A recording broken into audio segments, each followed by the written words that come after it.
Welcome back into American Basketball Media Day, and there are some high expectations in H-Town, both on the men's and women's side when it comes to Houston basketball, starting with the women first. Coach Hughey and what he's been able to do there, picked second in this year's coaches poll. Why can they really challenge the front runner, South Florida, and become the champion this year? I think because the confidence and the intensity is there, and then you also have a great player in Layla Blair who's going to compete for the Player of the Year in this conference. She came alive last year in the tournament, 18-16 overall record, but I think this year they could surpass that 20-win easily. I think this is a team that is not only impacted by power conference transfers. You have Bria Patterson, who also played well in the tournament. Now, I want to know how her success in that tournament extended over the summer into this year. And Bria Patterson can be a defensive anchor for this team. And as we know, as we look at the men's team and now the women's team, it starts on that defensive end, and you've got to have somebody that can step up and flat out get into people, and Patterson is one of those players. 10 players returning, 5 of the top scorers for this team. So Coach Hughey has to be very excited about what he has coming back. And he joins us now from Houston. Coach Hughey, 9 seasons there for you at Houston. Welcome in. 9 seasons for you there at Houston. When you take a look at this talent on your roster and everything you have coming back, where does this group stack up? Morgan, I'm really, really excited about this group, and I think they hold a position of their own. You know, the one thing I can say about this group is we have a lot of talent from top to bottom and a lot of returners. But the thing that they bring that some of our other groups didn't have was, you know, just an intensity each and every day to understand that you have to pay the price in order to be and go where you anticipate on going through your season. So we don't have any days where we're lacking, you know, physicality, or we're lacking intensity, or we're lacking willing to pay that price every day. And I think that's what this group brings to the table every day, that they're willing to do the work. We have a mantra on our on our wall. It's about 40 feet from end to end that says every day is a tryout. And they embrace that every single day. This group just understands that, you know, every day is a tryout, every day is an interview, and they come to bring that type of work ethic every single day. You know, that's why we say humble and hungry. We want to keep the mentality that we eat off the floor. You know, the minute that we have to have the shiny silverware, we have to have the napkin tucked in our shirt, that we have to be, you know, correctly pulled up to the table with our elbows off the table and all of that kind of stuff, is the minute we start to go down, because, you know, success brings ease and everybody wants it to be easy, but we want to stay on that hard path. We want to continue to fulfill our legacy here at the University of Houston. Coach, the members of the media have some questions for you, so I'm going to send things over to Chuck Sullivan with The American, and he's going to field some of those questions. Chuck? Thank you. Thanks, Morgan. Welcome, Coach Hughey. And again, for members of the media who just joined, please use the raise hand feature in the Zoom to get in the queue for questions. We'll start with Chris Gardner, please, from Houston Round Ball Review. Morning, Coach. What was your reaction to being picked second in the preseason poll? Good morning, Chris. You know, it's same as always. You know, it just says you have a big bullseye on your back. So we try to look at it, and we want to be humble that other teams in the conference, you know, think that we really have a really good chance of being first or second in this conference. But again, it doesn't matter what anybody outside this room think. You know, everybody in this building has to be on the same page of understanding the things that we have to do to maintain the level that we have and surpass it. And so, you know, I was pleased that, you know, we have a lot of talent coming back, and I thought we would get picked, you know, at the top somewhere. But for us, it's not going to be gratifying or satisfying or that celebratory moment for us until we're at the end hosting that trophy. We'll take the next one from Joseph Duarte, please, from Houston Chronicle. Good morning, Ron. Good morning, Joe. Ron, you've been pretty high on your praise of Layla Blair all off season, and I'm curious, what is it about her and this season taking that next step that has you so optimistic about the type of season she can have? You know, you look at her as a freshman. She came in, she just wanted to put the work in just to be able to earn an opportunity to play. And, you know, from 7:30 shots in the morning all the way up until we had practice and then shooting again afterwards. You It was all the extra film sessions. It's all the extra conversations that you always have with your players about how they can continue to get better. Then you go to our sophomore year. It's all those things plus how can I be able to bring my teammates along? How can I help in my leadership role? How can I help in my spiritual life? It's the reason she does Zoom with our team and the nation or anybody who want to join in Zoom Bible study on Thursday. It's just continuing to grow every year. And so this is another spot that she can absolutely have an opportunity to grow again. So now, coming off the summer she just had, with just understanding now I have to take care of my body a little bit more. Now I have to get proper rest like I need to. It's just all that talent that I have. Other things in my life have to prepare my talent to be the best as I can possibly be. And I just think the sky's the limit for it because the work is always going to be done on and off the floor. When you can talk about Laila Blair or Bria Patterson or any of our players, that's the thing that's never lacking around here, especially when we're next to the guys. We're swimming next to sharks, and we say that all the time. So again, at the end of the day, we have a reputation to uphold. We're doing the best that we can and possibly in that area to be the best that we can possibly be. And I think this is the year to be able to take it forward with players like Laila Blair. We'll go next to James Muller, please, from the Houston Daily Cougar. Yeah, hey, Ron. A couple weeks ago when you talked to us before the first practice, you mentioned just, a bunch of the newcomers and younger players you have and just how excited you were for them. Now that you've been in practice for a little while, are there any of them that have really stood out or taken a quicker jump than you might have expected? Yeah, we're really seeing some great things out of Demila Brown. She's a transfer from Illinois, can shoot the ball, get to the rim. Right now she's just battling through some summer knee surgery that she had, but she's coming around really quickly. Another player, Ava, who's been doing absolutely just great, post player that can run the floor, defend multiple positions, got a great attitude every single day. Those players are just bringing up that end of us that we want, creating that depth that we need. And, it's that first year here, and they're understanding the culture of what it takes to be a Lady Cougar every single day, and they're fulfilling that just by their work ethic. But, again, I could talk about so many other ones, too.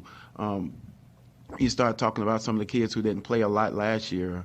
Talk about AJ Thompson. She's been putting in a lot of work and has really, really came on. We do this thing called Edge Mornings on Mondays and Thursdays, so we call it the Edge. It's where average stops and elite begins. So if you want to be an elite player, you come with the coaches on those Monday and Thursday mornings. We go about an hour and come and get some extra work. It's all up to you. You come and get it. And we've been having probably 6, 7, 8 of our kids there on every, Monday and Thursday. And it starts to speak to the culture that we have and the leadership of, Laila Blair, Bria Patterson, and Cam Jones. Because, again, now we're getting those young people who are not understanding everything, but they're starting to come in and get some extra work in. They're also in extra conditioning groups and doing all those things necessary for us to be successful as a group. And so we're getting better. But, yeah, all of them are definitely picking up and doing their role at the best of their ability, and I'm really proud of them. Go next to Dayon Dunlap, please.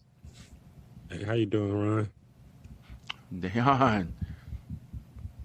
Hey, well, I got a 2-part question. Kind of want to pick up on your last answer and kind of elaborate on how it feels to have your best players as your best leaders this year, because you often talk about player-led teams, and also talk about the maturation of Tierra Young. She's finished the season really strong, and what you're looking forward to her this season.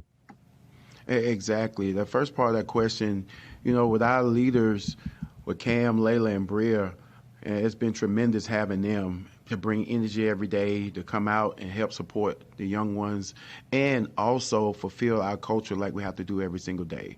So, again, we don't have to, as coaches, go around and beg people to do stuff or coach effort and those kind of things, because those guys are taking care of that.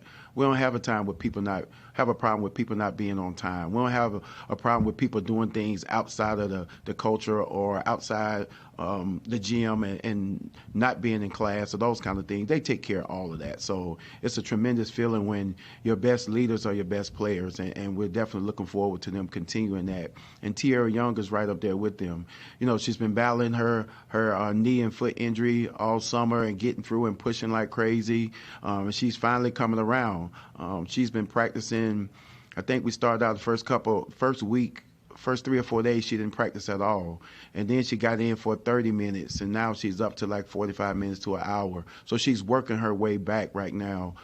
So hadn't seen a lot from her, but she's also having an opportunity to put that work in with the training staff, making sure her foot can be able to last throughout the season like it did last year. So we always know it's going to be a slow process with her. But again, when she get going, like you said, how she finished the year last year, we're just looking forward to that. But we just got to make sure we nurse her and you use delicate hands with her early, so we can make sure we can get her through the season. Because again, like you said, she's a tremendous player for us, and ready to roll whenever we need her to be able to punch in. Okay, we'll go next to Chris Gardner, please, for a follow-up. Coach, your ninth year as head coach of Houston, how have you evolved in your coaching philosophy over these 9 years? Oh man, Chris, it's been a whirlwind for me, because I came in, when you come from, you know, being assistant at Texas, Florida State, and Rutgers, you have this elaborate thing in your mind where you want all these kind of players. But again, when you come to a program like Houston that wasn't winning at the time, you're not going to have an opportunity to get those kind of players. So again, you have to get back to the groundwork, getting the players that you can get at that time till you start winning, and you have to develop like crazy. You know, Coach Sampson and I always talk about it. We probably won't have top 10, top 15, top 20 classes, but we're going to have players that can play that we develop like crazy. You know, Layla was right at 100. Bria was right at 100 when you're talking about ranking and those kind of players. But look at them now, and other people are looking and wishing they would have took them. But again, we're happy to have them. But that philosophy has changed because, you know, when you got to Houston, you saw really, really athletic players, because you always want to have kids from your backyard. You don't want to be in a situation where you got all these kids coming in from all over the place, so you barely have a fan base or anything like that. So you have to have local kids to be able to establish your program. And athleticism is what Houston has. A lot of athleticism, a lot of kids that can play downhill, improving and shooting like they need to. And so we had to get a system that kind of fit that. So some ball screen stuff with our dribble drive motion, so the kids can have opportunity to play in space, so they can have some chances to understand that we trust you, we believe in you, because nobody's, you know, refereeing your pickup game. And y'all also spread the floor. You have established rebounders. You have established defenders, those kind of things. So we kind of match that with some ball screen stuff. And then on the defensive end, you know, always pressing. Because, again, when you can take people out of the thing that they practice every single day, I think you have a really, really it increases your chances of winning. Because, again, everybody goes into their practice saying this is what we want to be able to run. But when you come and play us and we guard you 94 feet for the entire game, and then we don't allow you to be able to make the passes that you want to make to install or get into your offense the way you want to, I think that's accredited to us. So we're not going to ever change that. We have our players that buy into it because, again, at the end of the day, it's hard. It's hard to do what we do. It's hard to do what Coach Sampson does. You know, so you have to have special people to be able to do that. And for them to come and definitely buy into the culture of what we say, trust, protect, and empower, you know, it's tremendous for us in the University of Houston and the city of Houston. Okay, we'll go to Andy Yanez, please. Gallery Sports. Good morning, Ron. How you doing? Good morning, buddy. How are you? I'm good. I was just going to ask you, what is your overall thoughts on the American Athletic Conference landscape overall? Obviously, you guys are picked second in the preseason poll, but South Florida is right there at 1. You guys have had battles in the past. What do you just think of the conference overall? Yeah, I think at the end of the day, it's off of last year. Everybody has new teams. Everybody has new players. Everybody, you know, new schemes and different things that they're doing. So it's the reason we play the game. We throw it up because, again, like I said, it's based off of last year. So, again, you have to go out and prove yourself every day. That's why we always keep that thing in front of our mind, humble and hungry. We want to eat off the floor. We always want to understand that every single day is a tryout. You got to put forth your best effort, because if that don't happen, you're going to lose. You can get picked number one and other people come out and surprise you and be able to beat you. So again, I think if we stay humble, continue to put the work in, because the work will eventually give it back to you. You'll be rewarded from the work that you put in. So we want to always continue just to fight, just to keep that persona of that we're going to get it done with the work. The work and the numbers are going to tell us how we need to play and what we need to do. So I really think it's a really, really good field that we have this year when you're talking about the teams that we're playing. And I saw some of our American teams' schedule in non-conferences is really, really, I mean, some of us are playing some 4 and 5 Power 5 teams now. And so that's really, really good for us. But again, for us, the teams will be prepared. So we have to do our best to be prepared when people come in here, because it's not going to be about what people say on October the 12th of your pick number 2. It's going to be where you stand at the conference tournament in March. Hey, Coach Hughey, Brooke Weisbrod in studio. Congratulations on your WNIT Sweet 16. We're looking forward to even greater things this season.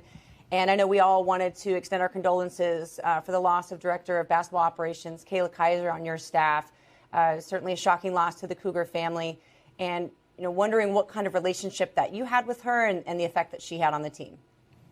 Thank you, Brooke, because that was one of the things I wanted to mention, because Kayla was the third person I met when I got here with Ms. Kaiser, being her daughter. Ms. Kaiser is our senior women's administrator, and her daughter is just a tremendous person. She was coming out, just got finished playing AAU and signed on.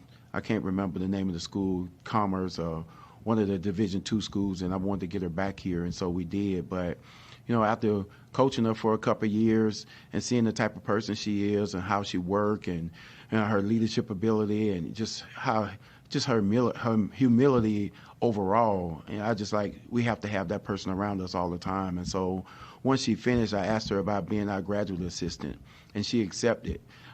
She was tremendous in that role, again, flying colors. And so when we wanted to get her to venture out a little bit, because she was still trying to figure out, what she wanted to do in life, she did a little middle school teaching and coaching. She worked a year at the University of Arizona as assistant director of basketball. And I wanted her back as our director of basketball operation, because she's just that good.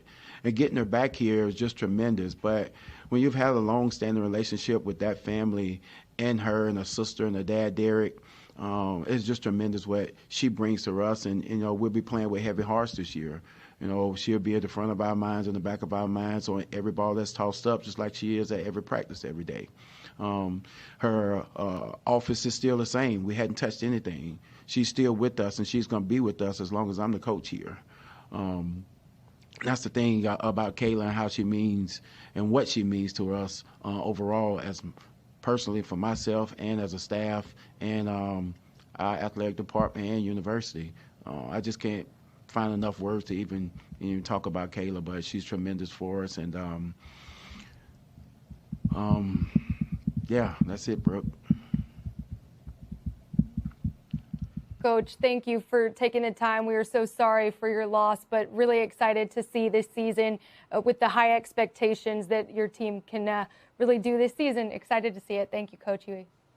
Thank you so much, and go Cougs!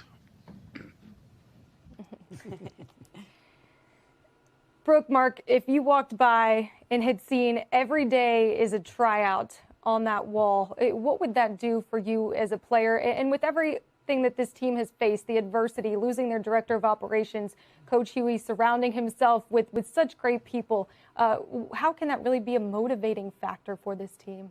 Well, I think if I saw that message, I'd be a little nervous about my starting spot being taken, right? So I'm going to go into practice as if every drill was the championship, right? And that's how you get better. So that's how players like Laila Blair, Bria Patterson, he's talking about having this edge program.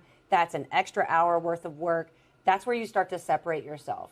Not only that, you're playing for something bigger than yourself, an inspiration from, Kayla Kaiser, who was on the team and meant obviously so much to this program from what we heard from Coach Hughey. So you're playing both with an edge and also something that is a presence that's going to be a part of your team all year. I think they're going to be great. Well, we heard Coach Hughey talk so much about Layla Blair, and we know how much she means to this team and what she did during the conference tournament. We had a chance, Brooke, to see her absolutely go off. And, of course, she was named to the preseason all-conference team. Coach Hughey said she wants to go down as a legend. How is she solidifying herself in Houston women's basketball history? Well, she's doing it for the city. She's from the city.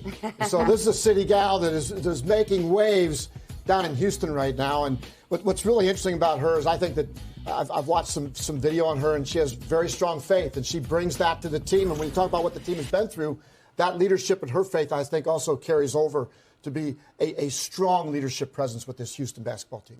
And speaking of the Houston basketball team, we've got the men's side that we're really looking forward to hearing from. Picked first for the 4th season in the American preseason poll. We're going to turn things over to Chuck Sullivan with the American Athletic Conference, who's going to field some questions for the media.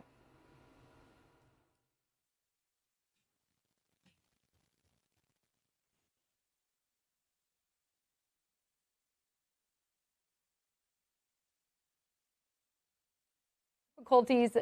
So as we take a look at this Houston team, Mark, they come off a Final Four in 2021, an Elite Eight last season. Why are the expectations, so high and so warranted here for this team this season? 2 names, Marcus Sasser, Tremont Mark. And both those guys, they can dominate a game on their own whenever they want to. Sasser offensively and defensively. In a non-conference game in December before Sasser went down, he had 6 steals in one game.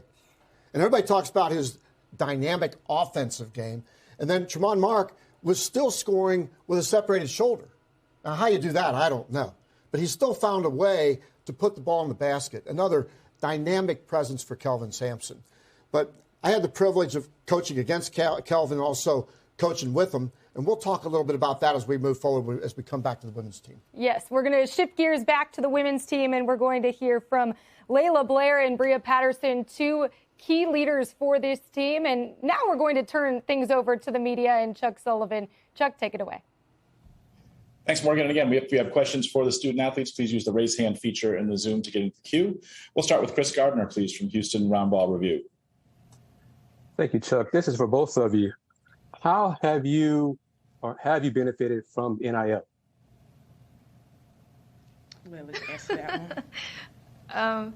I would say it's been a major blessing just to be able to monetize off my brand, my name. So I'm big on my faith. So being able to start my own clothing brand or just lifestyle brand to glorify God was a blessing for me. So I think that's the best way to describe it, just being able to, use my platform in a major way and being able to use the resources that I have to monetize off that. So I would say that end of it is great.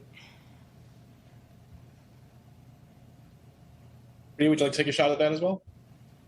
Yeah, I could say basically the same thing that Layla said, just being able to use your platform in any way that you feel like you need to. Thank you. We'll go next to Dayon Dunlap, please.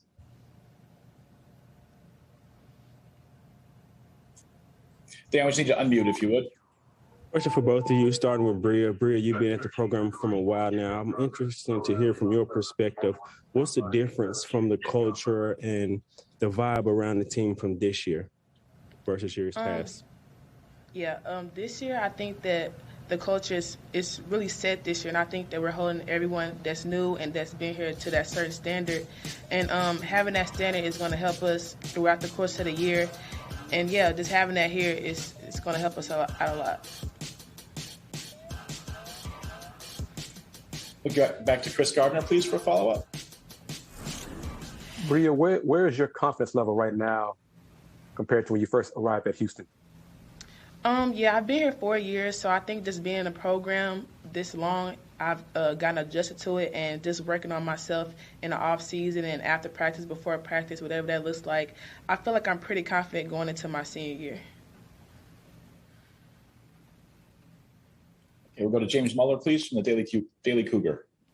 Yeah, this is for both of y'all. Coach Hughey was telling us about how on Mondays and Thursday mornings you'll have these elite extra sessions for about an hour. Have y'all been taking part of those? And if so, can you sort of take us through what those go, or what those are like, and how y'all get in that extra work? Okay. Well, basically, in the morning, just come in. You get to watch film or practice, something you did good or bad, see what you need to work on, and you can also get it on the court and put up shots from different positions that you might be in while we're playing. Things you might have to work on, ball handling, your shot, whatever that looks like for each individual. And we'll go to Andy Yanez, please, for the next one. Yeah, Layla, this question is for you. A couple of weeks ago, you said how really your goal is to be unguardable on the court. And obviously, with the preseason American Athletic Conference teams, you were one of two players that were unanimous selection to the first team. I was just curious, does that, obviously, it's preseason, it doesn't mean much, but does that motivate you to kind of get that acknowledgement from fellow coaches across the conference that they recognize the skill that you have been able to put, the work that you have been able to put, and really in high regard where they have you or where they hold you at? Yeah, Andy, I would say it's definitely an honor. I'm blessed to just be mentioned and to be, sought after and just thought of in that way. So at the end of the day, I don't seek validation from outside sources. I always try to keep it within, and as far as, keeping the, supreme validation, which is from God. So I think just being able to get validated and recognized by other people is great because it's human nature. We all want to be recognized. We all want to have attention in some type of way. But at the same time, I'm just following one step in front of the other and not trying to rush it. So just allowing everything to fall where it needs to fall. And just trying to be the best version that I can be. Like I told you before, being able to just be a ultimate great player, whether that's being unguardable, whether that's being lockdown defender, whatever it is, whatever it calls me to be, like in the best way, I want to be that. Hey, Layla. Hey, Bria. It's Brooke Weisbrod here in the studio. It was really fun watching you guys break out in the American tournament last year. We're looking forward to even bigger things this year. And it just so happens to be spooky season. So I would love to hear your takes on each other. What makes their game so scary? Bria, let's start with you. Layla, but like she said, I think she's unguardable. She's arguably our best player on the team. And just having her on the team with her leadership, how she looks at the game, just having her on the floor is something that we're going to need. And I think everybody has respected her game on the team. So, thank you, Bria. Yeah. Do you want me to go? Do y'all want me to go for Bria? Yes. Yes, I would definitely say, man, the most grittiest, toughest, resilient player I know. One of the best teammates I've ever came across, and I'm just thankful to be on a team with her. She teaches me toughness by how hard she plays and how hard she goes out everything, whether it's conditioning, whether it's, watching film, it's whatever, she has a can-do attitude, and I really appreciate that about her. And like I said, it's sky's the limit for her. She's not just this tough player. She actually can, get buckets too. So, that's going to be seen this year, say less, do more. So she's going to show it. Thanks, Layla. Layla, Bria, love hearing you two talk about each other, and really looking forward to seeing you guys tip things off in November. Thanks so much for taking the time, and best of luck. Thank you. Thank you.